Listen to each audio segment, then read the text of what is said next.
It's Jack And Roma. from No Notions Travel, and welcome back to the Travel Reel, the video series where we show you just where some of your favourite movies were shot and how exactly to visit these iconic locations. This week we are talking about one of everyone's favourite childhood movies, Mrs. Doubtfire. This is a film that everyone knows, and I don't think I've ever met someone who hasn't liked it. Who can find it? Robin Williams. Yeah, to be fair, he's a very smiley man. He's a very smiley man. The movie was the second highest grossing film of 1993, just behind Jurassic Park, and it grossed $441 million worldwide. The film was shot over 70 days, with 40 of them being taken up at Robin's makeup, which took 4.5 hours to complete. He would start at 5 a.m. and be ready in time for 9. So let's take a look at the incredibly funny Mrs. Doubtfire. If you haven't seen Mrs. Doubtfire, the movie is set in San Francisco and based around the Hillard family.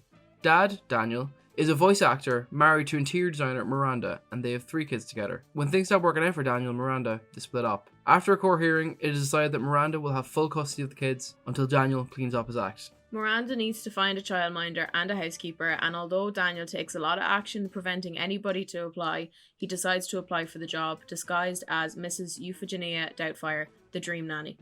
Hello? Hello, I'm calling in regards to the ad I read in the paper. The act stays up for a while until the kids discover who it really is.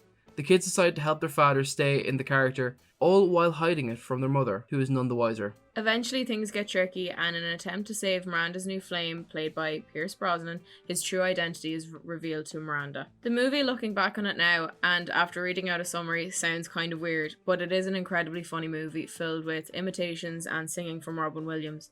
Don't bring around a cloud to rain on my parade.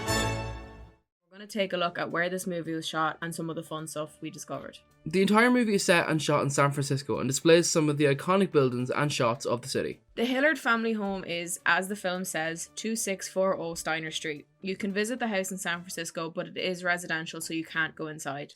When Robin Williams tragically passed away in 2014, fans and mourners flocked to the house to leave flowers and tributes to the actor. Daniel's apartment is at 520 to 522 Green Street, above Baunecci Ristorante in the Telegraph district.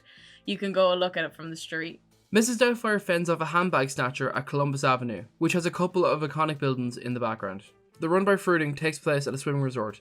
This is the Claremont Resort and Spa, 41 Tunnel Road, in the Tilden regional area, north of Berkeley. I believe this is still a private club, so you can see the outside of the building. The crucial meeting with the TV studio boss and Miranda's birthday party are both held in Bridges Restaurant, 44 Church Street, Danville, east of Oakland. The restaurant is still functioning, and you can go and visit and eat inside, where they did actually shoot the dinner scene. There are no actual official tours of the sites of Mrs. Doubtfire. While there are plenty of bus tours that tour around the entire city, which we'll be getting back to soon, there is one tour that will visit some of the iconic locations. The San Francisco movie tours are a company that tour the iconic movie locations across the city. They do visit some of the Mrs. Doubtfire locations and others like The Princess Diaries, Full House, Dirty Harry, and loads more. The tour takes about 3 hours, and you'll be on the bus with a couple of other people. It costs $57 or €48 per person.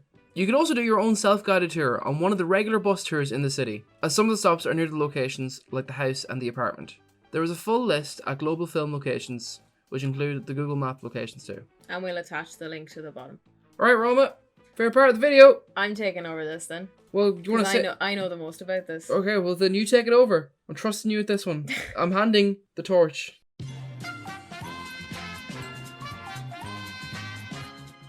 So Robin Williams' son didn't actually recognise him in his Mrs. Doubtfire costume until he started speaking. Robin Williams, to test out the legitimacy of his costume, would walk around San Francisco as Mrs. Doubtfire and see if he could get away with it. On one occasion, he visited a sex shop to buy sex toys, and he got away with it. Hello! Ah! Oh, I'm sorry to frighten you, dear. I must look like a yeti in this get-up. During the scene when Mrs. Sellner comes to inspect Daniel's apartment, and Daniel/Mrs. Doubtfire is serving her tea, the icing on his/her face is melting off. This was not intentional. The heat from the set lights melted the icing on his face, and Robin Williams improvised the bulk of that scene. Oh, there you go. During the restaurant scene when Mrs. Doubtfire's teeth fell into the wine glass, the cast didn't know Robin Williams would do that, and their reactions on film were genuine, mirroring the shock of the crew.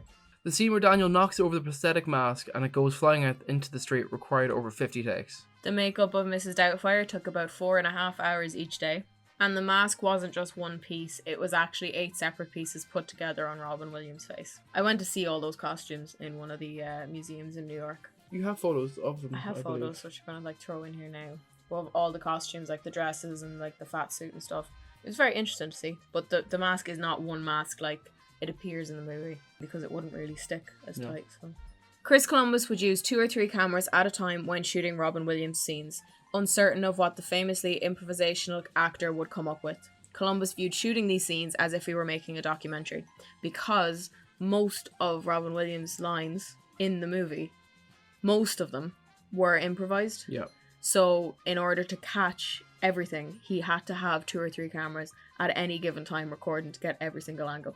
Okay. So that they weren't reshot. Yeah.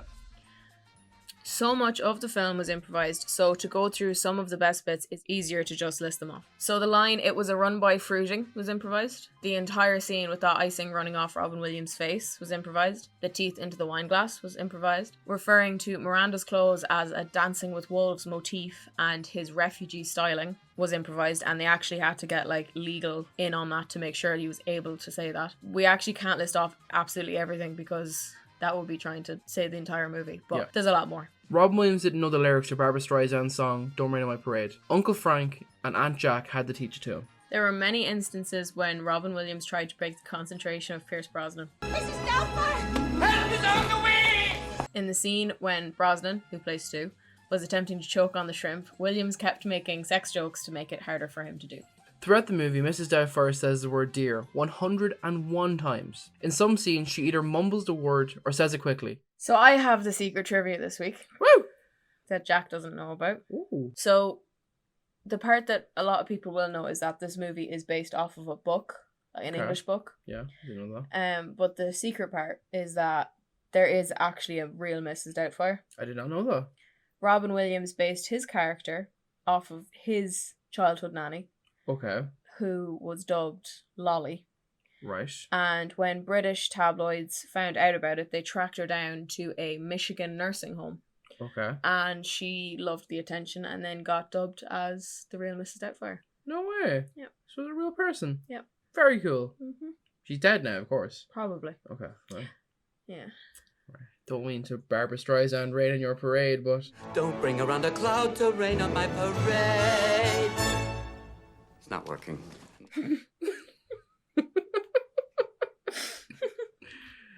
And moving swiftly along from that.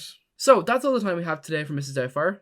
We can only hope if you do visit San Francisco that you will visit some of the locations. Don't forget to subscribe and hit the bell button to make sure you see when we upload the travel reel videos and more videos on affordable holidays. If there's a movie that inspired you to make the trip to where it was filmed, or if you want to hear about other movies and where they were filmed, let us know in the comments below, and thanks again for watching.